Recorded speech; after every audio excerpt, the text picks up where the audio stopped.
Good evening, dear listener, and welcome softly back to the sleepy story. Tonight, moonlight rests gently upon quiet flower gardens. Tiny petals sway beneath the evening breeze, and somewhere hidden among the blossoms, a very small girl begins an extraordinary journey. So now, allow your breathing to slow. Let your shoulders soften and leave the worries of the day gently behind, because tonight we enter a delicate fairy tale world filled with lily pads drifting across silver streams, swallows flying beneath golden sunsets, tiny woodland homes, and flowers glowing softly beneath the stars. Tonight's story is Thumbelina, a timeless fairy tale by Hans Christian Andersen, about kindness, courage, loneliness, and the search for a place where one truly belongs. You will wander through quiet forests, listen to the songs of birds carried upon the summer wind, and drift beside tiny boats floating gently through sparkling waters. So get comfortable now. Close your eyes if you wish. Listen to the soft rustling flowers, the distant evening breeze, and the quiet turning of old storybook pages. And together, let us drift slowly into tonight's enchanted tale. Our story begins. Thumbelina by Hans Christian Andersen. I had lots of fun putting this together, and I really hope that you'll enjoy it. If you like this video or any other video on my channel, I hope you'll consider subscribing. Please like and share. Leave me a comment, as these things really help grow my channel. So go ahead and settle into a comfortable position, seated or lying on the sofa or lying down in your bed. Earphones are recommended for the best audio experience. And please do not listen to this while driving or operating heavy machinery.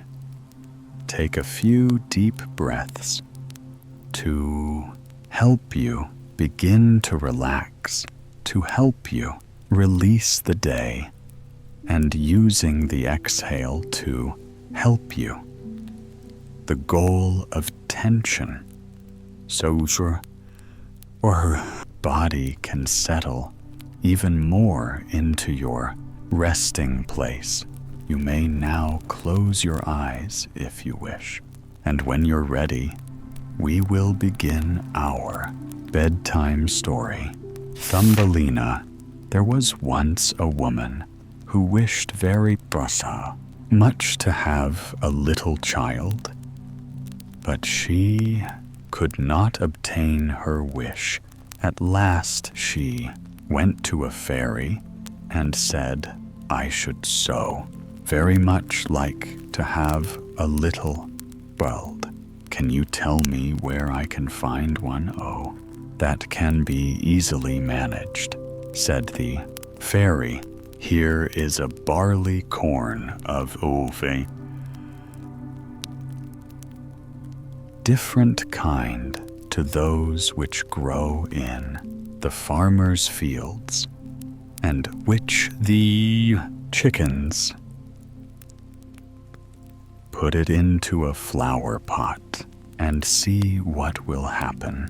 Thank you, said the woman, and she gave the fairy 12 shillings, which was the price of the barley corn. Then she went home and planted it, and immediately there grew up a large, handsome flower, something like a tulip in appearance, but with its leaves tightly closed, as if it were still a bud. It is a beautiful flower, said the woman, and she kissed the red and golden colored leaves, and while she did so, the flower opened, and she could see that it was a real tulip. Within the flower, upon the green velvet stamens, said a very delicate and graceful little maiden. She was scarcely half as long as a thumb, and they gave her the name Thumbelina, or Tiny, because she was so small.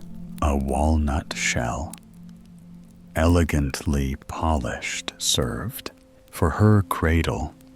Her bed was formed of blue violet leaves, with a rose leaf for a bedspread.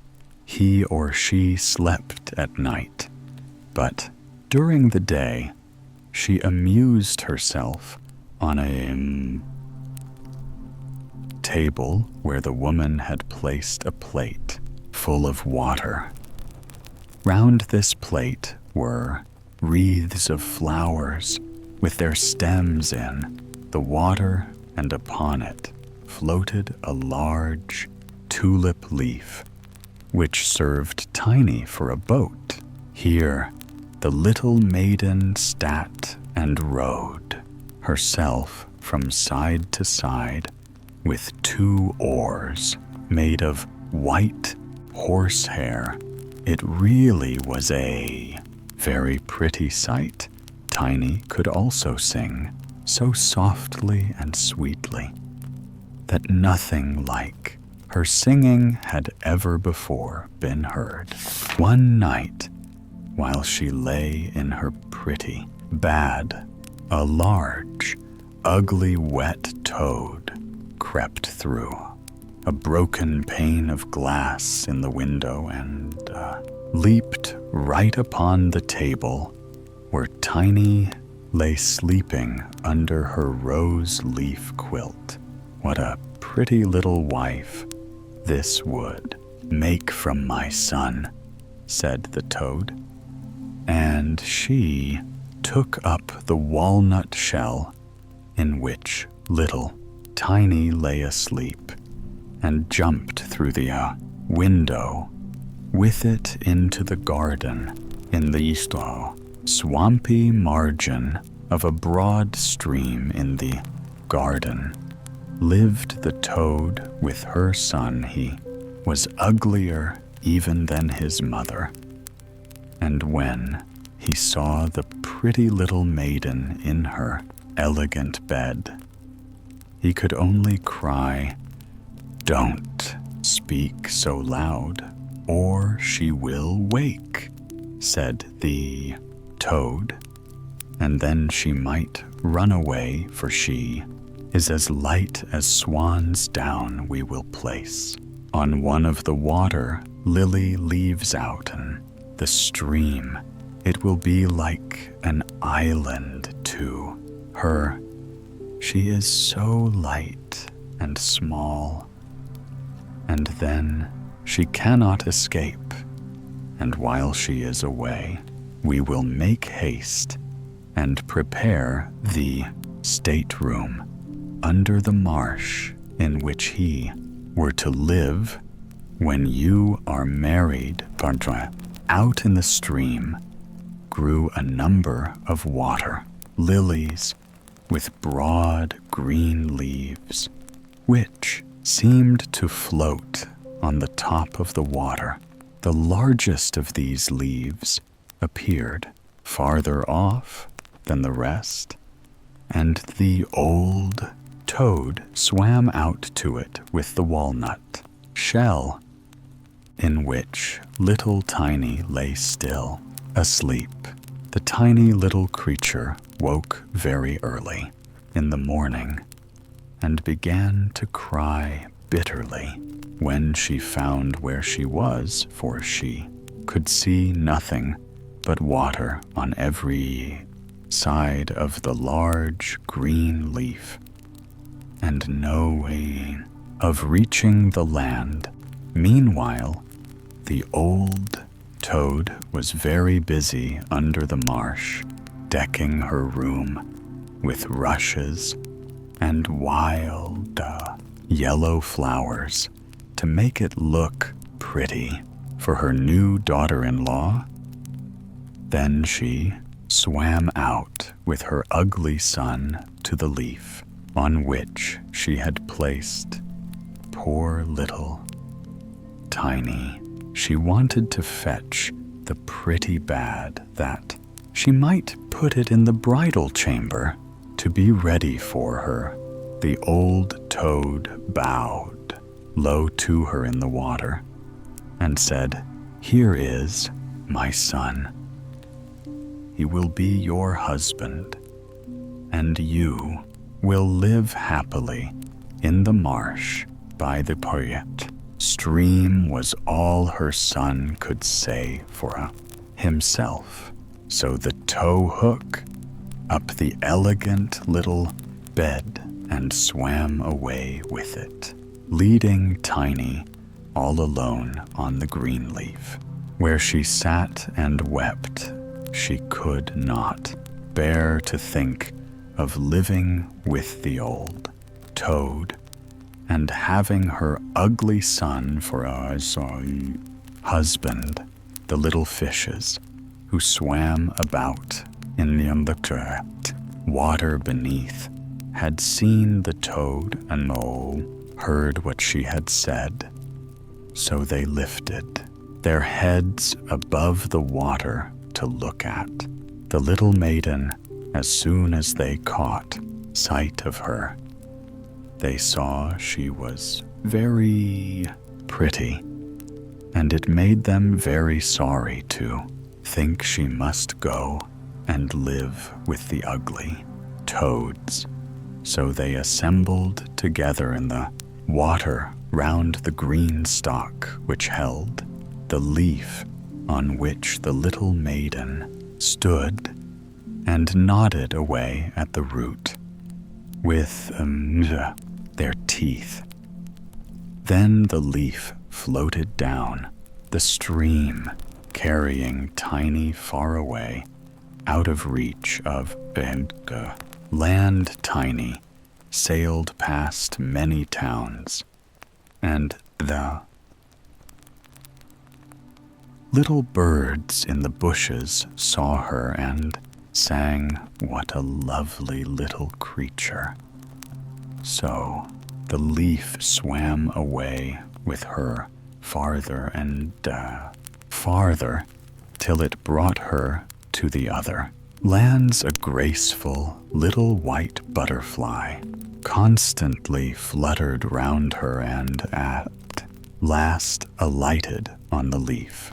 Tiny pleased him, and she was glad of it, for now the toad could not possibly reach her, and the country through which she sailed was beautiful, and the sun shone upon the water till it glittered like liquid gold. She took off her girdle and tied one end of it round the butterfly, and the other end the ribbon she fastened to the leaf, which now glided on much faster than ever, taking Tiny with it as she stood. Presently, a large cockchafer flew by. The moment he caught sight of her, he seized her round her delicate waist with his claws and flew with her into a tree. The green leaf floated away on the brook, and the butterfly flew with it, for he was fastened to it and could not get away. Oh, how frightened little Tiny felt when the cockchafer flew with her to the tree. But especially was she sorry for the beautiful white butterfly which she had fastened to the leaf, for if he could not free himself, he would die of hunger. But the cockchafer did not trouble himself at all about the matter. He seated himself by her side on a large green leaf, gave her some honey from the flowers to eat, and told her she was very pretty, though not in the least like a chafer. After a time, all the cocktails turned up their feelers and said, "She has only 2 legs. How ugly that looks." "She has no feelers," said another. "Her waist is quite slim. Pooh, she is like a human being." "Oh, she is ugly," said all the ladies, cockchafers, although Tiny was very pretty. Then the cockchafer, who had run away with her, believed all the others when they said she was ugly and would have nothing more to say to her, and told her she might go where she liked. Then he flew down with her from the tree and placed her on a daisy, and she wept at the thought, as she was so ugly that even the cockchafer Z would have nothing to say to her, and all the while she was really the loveliest creature that one could imagine, and as tender and delicate as a beautiful rose leaf. During the whole summer, poor little Tiny lived quite alone in the wide forest, she-wolf for herself a bed with blades of grass, and hung it up under a broad leaf to protect herself from the rain. She sucked the honey from the flowers for food, and drank the dew from their leaves every morning. Saul passed away the summer and the autumn, and then came the winter, the long, cold winter. All the birds who had sung to her so sweetly were flown away, and the trees and the flowers had withered. The large clover leaf, under the shelter of which she had lived, was now rolled together and shriveled up. Nothing remained but as a yellow, withered stalk. She felt dreadfully cold, for her clothes were torn, and she was herself so frail and delicate that poor little Tiny was nearly frozen to death. It began to snow, and the snowflakes, as they fell upon her, were like a whole shovelful falling upon one of us. For we are tall, but she was only an inch high. Then she wrapped herself up in a dry leaf, but it cracked in the middle and couldn't keep her warm, and she shivered with cold near the wood in which she had been living lay a corn field, but the corn had been cut a long time. Nothing remained but the bare, dry stubble standing up out of the frozen ground. It was to her like struggling through a large wood. How she shivered with the cold. She came at last to the door of a field mouse who had a little den under the corn stubble. There dwelt the field mouse in warmth and comfort, with a whole room full of corn, a kitchen, and the beautiful dining room. Poor little Tiny stood before the door just like a little beggar girl and begged for ours, a small piece of barley corn, for she had been without a morsel to eat for 2 days. You poor little creature, said the field mouse, who was really a good old field mouse. Come into my warm room and dine with me. She was very pleased with Tiny, so she said, You are quite welcome to stay with me all the winter, if you like. But you must keep my rooms clean and neat, and tell me stories, for I shall like to hear them very much. And Tiny did all the field mouse asked her, and found herself very comfortable.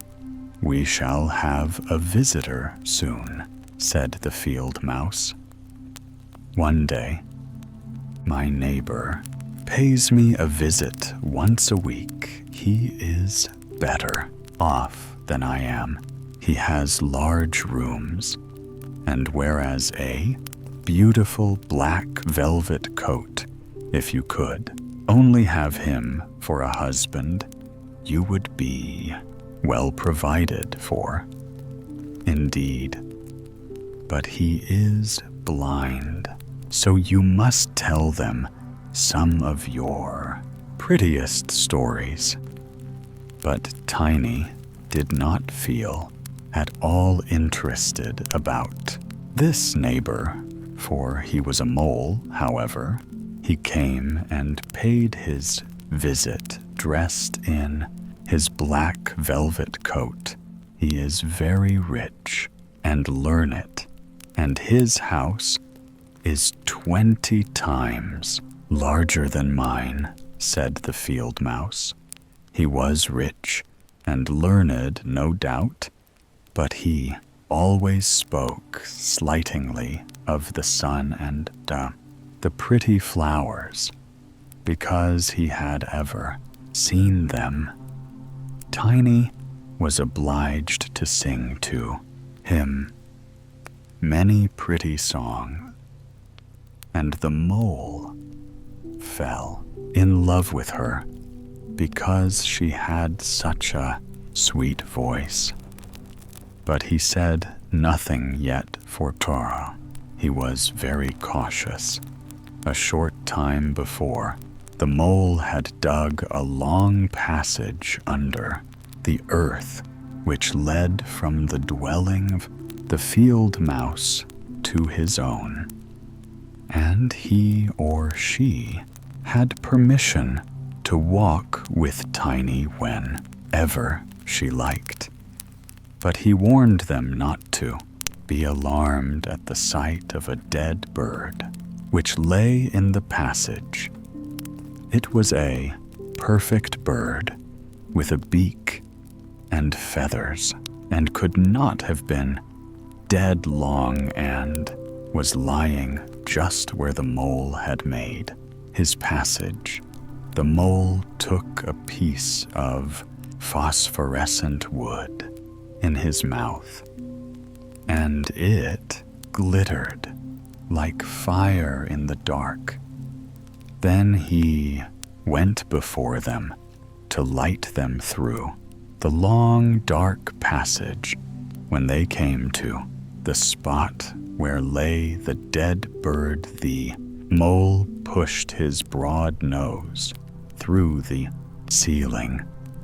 The earth gave way, so there was a large hole, and the daylight shone into the passage. In the middle of the floor lay a dead swallow, his beautiful wings pulled close to his sides, his feet and his head drawn up under his feathers. The poor bird had evidently died of the cold and made little Tiny very sad. Yet she did so love the little birds all the summer. They had songed and twittered for her so beautifully.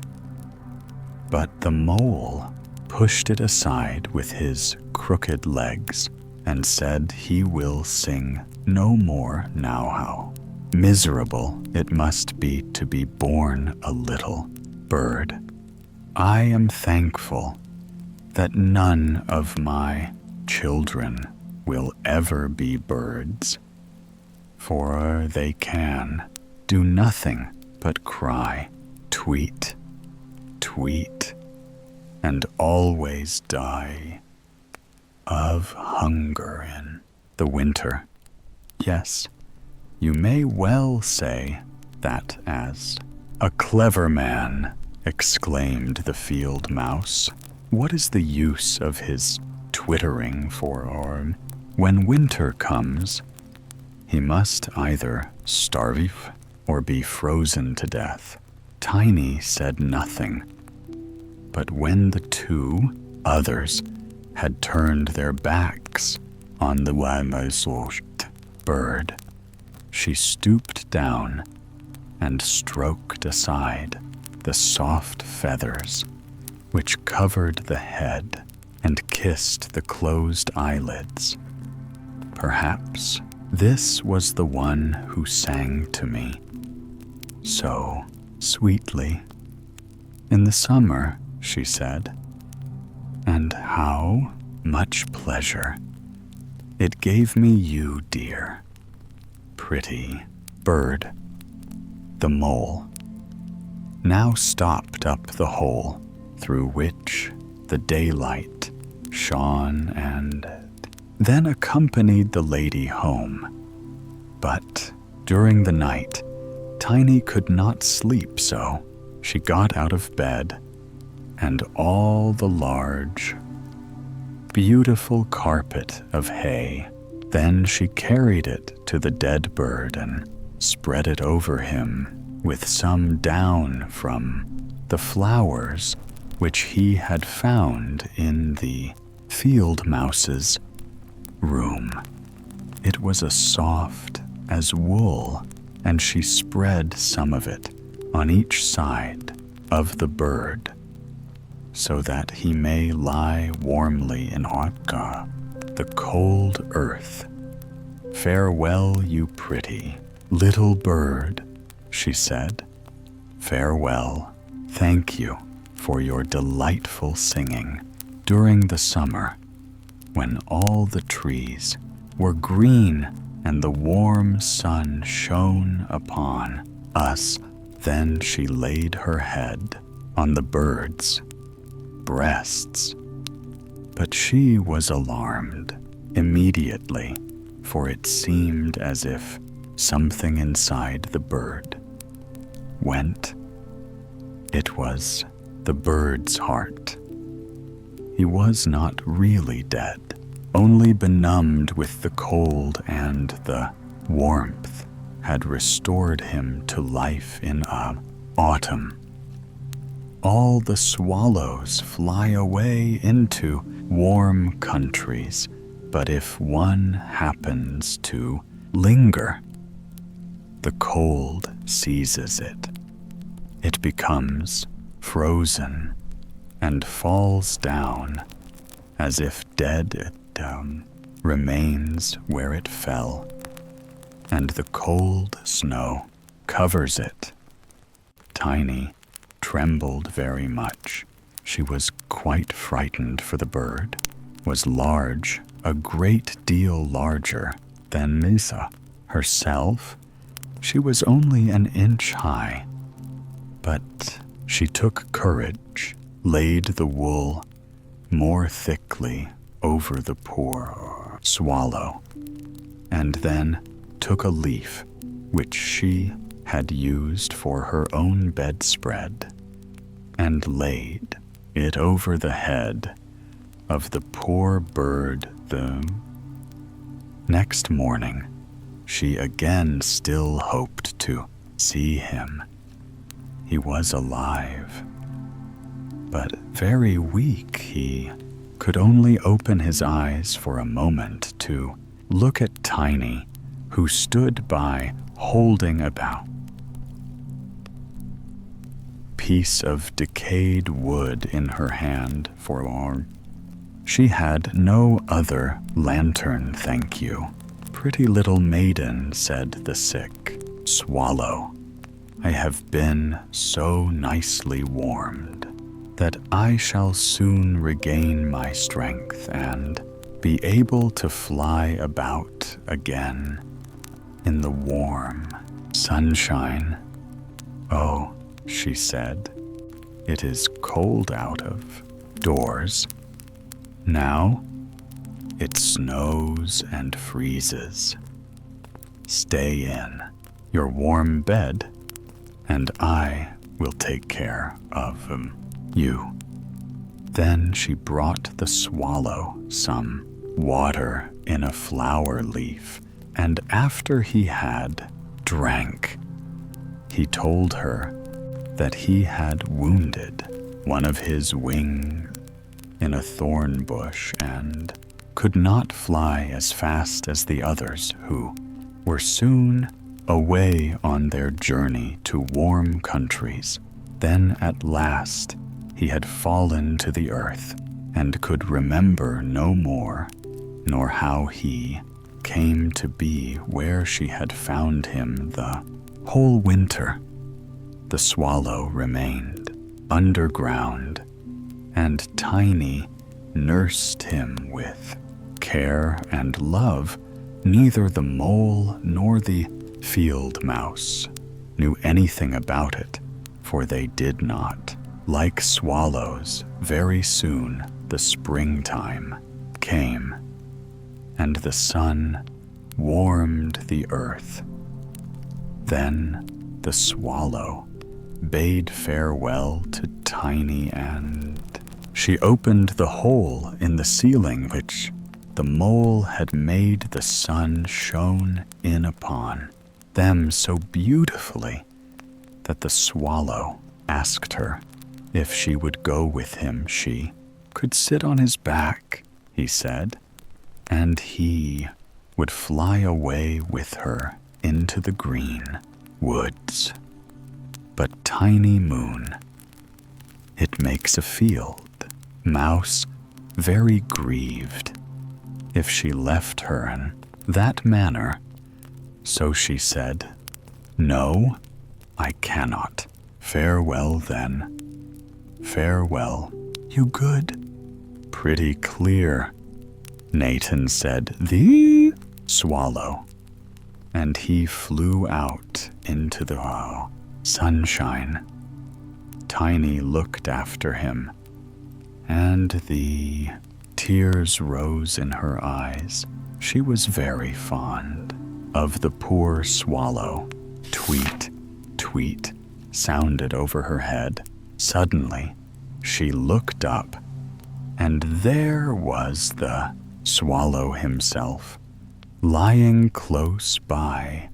As soon as he spied Tiny, he was delighted, and then she told him how unwilling she felt to marry the ugly mole and to live always beneath the earth and never to see the bright sun anymore.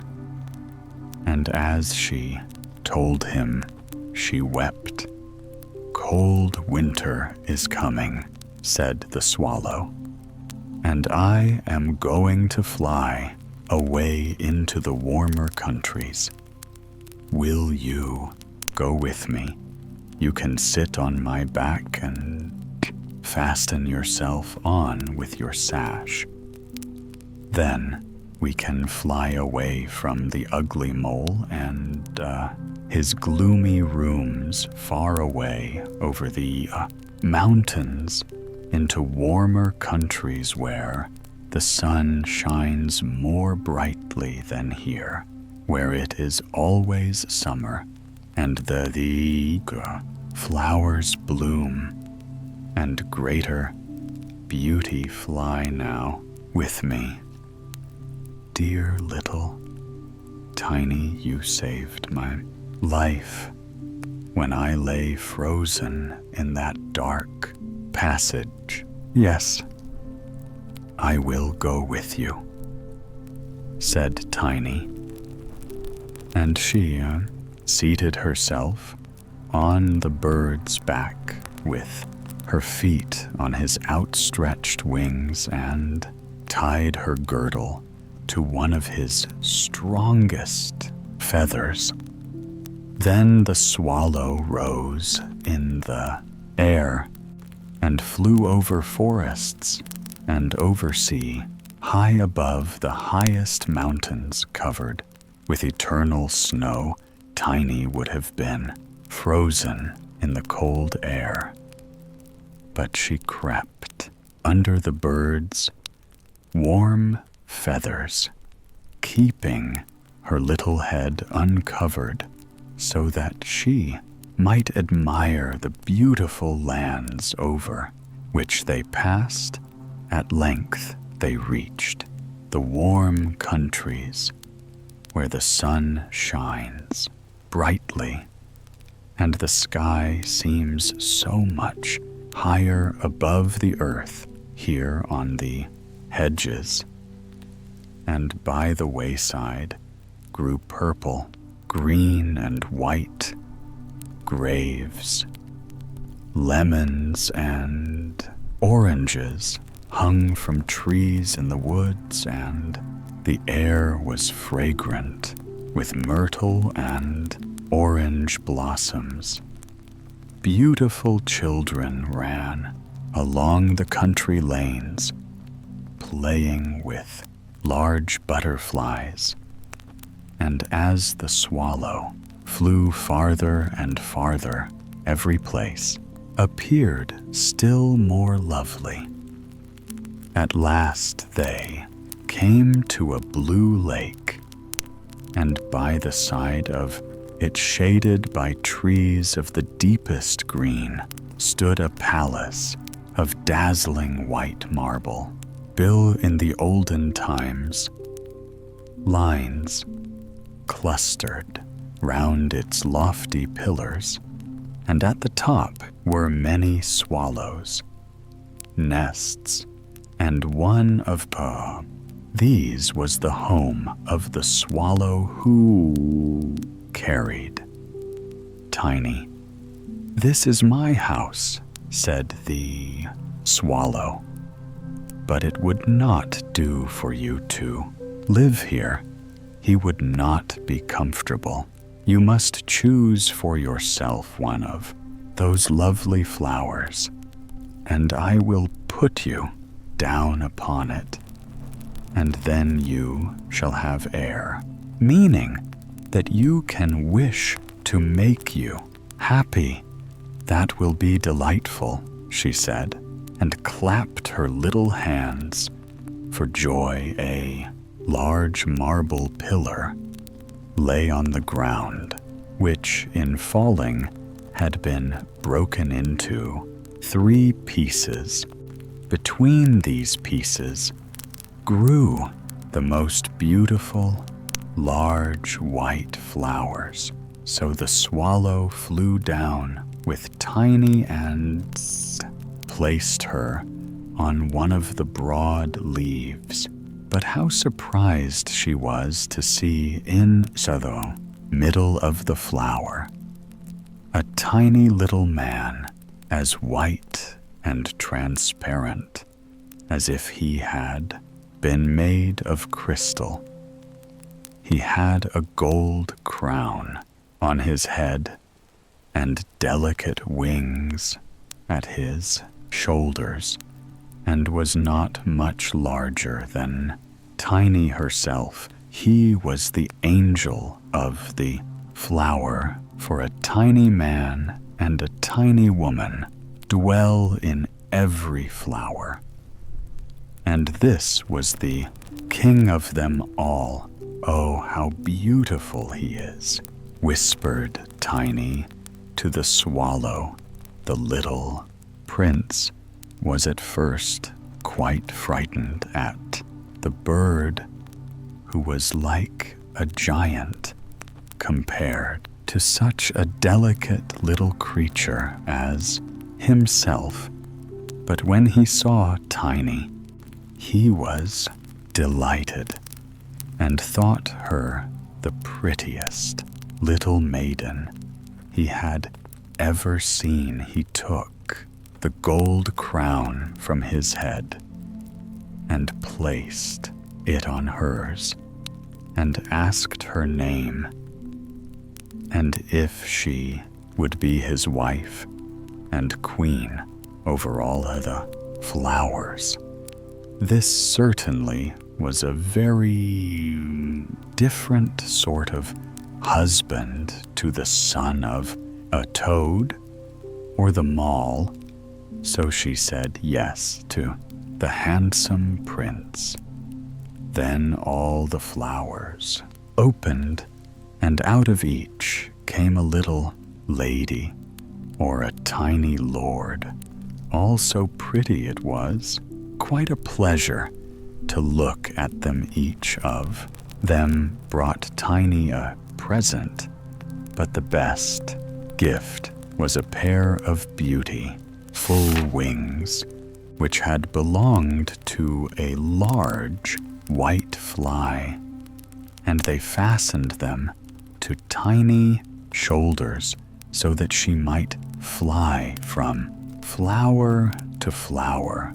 Then there was much rejoicing, and the little swallow who sat above them in the nest was asked to sing a wedding song, which he did as well as he could.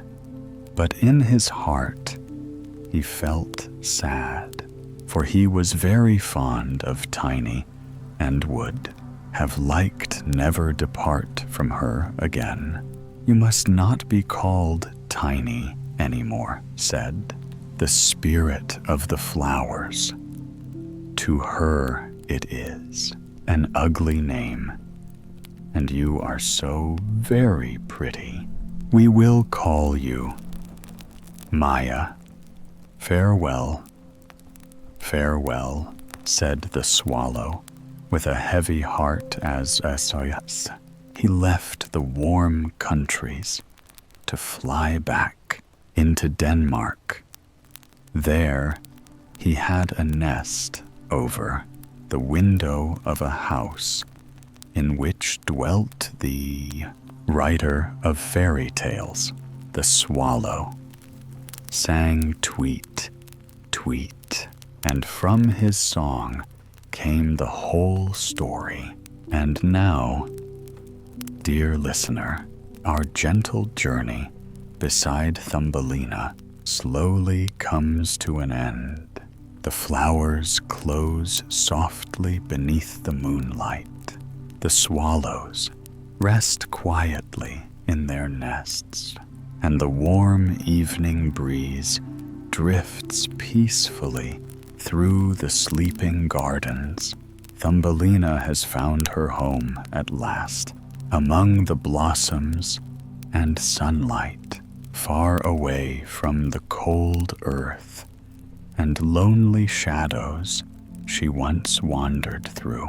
Perhaps by now, your breathing has become slower, your thoughts softer, and your eyes wonderfully heavy. So there is nothing more you need to do. No more rivers to cross, no more dark tunnels beneath the earth, no more cold winter nights to endure. Only warmth, quiet, and peaceful rest. And if you are still awake, simply remain here a little longer, wrapped safely inside this delicate fairy tale world, where flowers bloom forever beneath golden sunlight, and gentle wings drift softly through the air. Soon, sleep will carry you gently the rest of the way, and I will be here again very soon with another peaceful story from the Sleepy Story. Until then, good night, sleep deeply, and dream softly.